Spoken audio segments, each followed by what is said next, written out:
चीजें हो सकती हैं। पहला, माता पिता को अपनी बालिका पे भरोसा करना पड़ेगा। दूसरा, बालिका पे भरोसा होने के बाद बालिका को भी 101% खरा सोने की तरह उतरना पड़ेगा। हाँ, दहेज प्रथा लगा दिया उसके ऊपर, और उसने ये नहीं देखा कि नारी के साथ कितना शोषण हुआ है।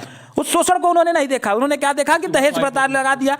और आपने क्या किया, एक नारी की हत्या हो जाती है और उस हत्या पे आप पैसे की मोल लगा दिए कि मेरे साथ दहेज प्रथा लगा दिया। ये दहेज प्रथा के कारण 50 लाख के कारण आप 20 लाख के कारण 25 लाख के कारण उसकी मारपीट कर रहे हैं।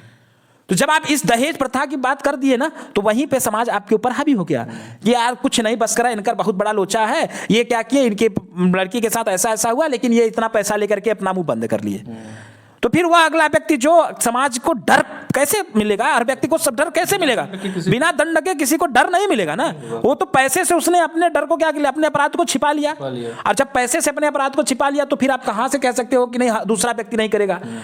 कोई एक पिता अगर अपनी उसकी बेटी के साथ कुछ गलत हो रहा है, तो उसको क्या करना है, उसको उसका डट करके मुकाबला करना है, और बेटी के साथ हुए गलत व्यवहार को पैसे से नहीं तौलना है। अगर हम पैसे से उसको तौल दिए तो फिर गड़बड़ है मामला, फिर ये समाज में सुधार हो ही नहीं सकता है। क्योंकि आज हर व्यक्ति पैसा वाला है, हर व्यक्ति अपने पैसे दे करके कहीं ना कहीं से व्यवस्था करके वो अपना काम कर ले जाएगा। और मैं एक बात और बता देता हूं कि पुरुष के ऊपर लगा दाग बहुत जल्दी धुल जाता है, लेकिन हमारी महिलाओं के ऊपर लगा हुआ दाग आजीवन बना रह जाता है। ये बड़ी बात है। तो इस पर ध्यान देना है समाज को, और नारी को भी समझना है कि उसके ऊपर हो रहे अत्याचार को पैसे से ना तौले, उसका अंतिम लक्ष्य सामने वाले को दंड देना ही है और दंड प्रदान करवाना ही है। अरे भाई, आपने स्वयं देखा है कि पूरी महाभारत किस कारण से हुई, केवल और केवल द्रौपदी के चीरहरण पे पूरी महाभारत हुई है। तो ये समाज वही है जो महिला के लिए क्या करता है, हत्या कर देता है, महिला के लिए लड़ाई लड़ता है। भगवान रामचंद्र जी माता सीता के लिए पूरी लंका को तहस नहस कर दिया है। तो पुरुष बहुत ही क्या कहते हैं, अपनी नारी के लिए बहुत ही क्या कहते हैं कि बहुत बड़ा से बड़ा काम कर सकता है, बशर्ते पैसे की लालच दोनों के अंदर नहीं होनी चाहिए। या न्यायपालिका के अंदर जिम्मेदारी ये खत्म हो गई है। हम लोग न्यायपालिका के अंदर भी देख रहे हैं कि कुछ ऐसे निर्णय वो ले लेती है जो समाज के लिए हानिकारक है, और वो एक ऐसा उदाहरण बना दे रही है। तो क्या न्यायपालिका भी इससे पीछे हट जा रही है?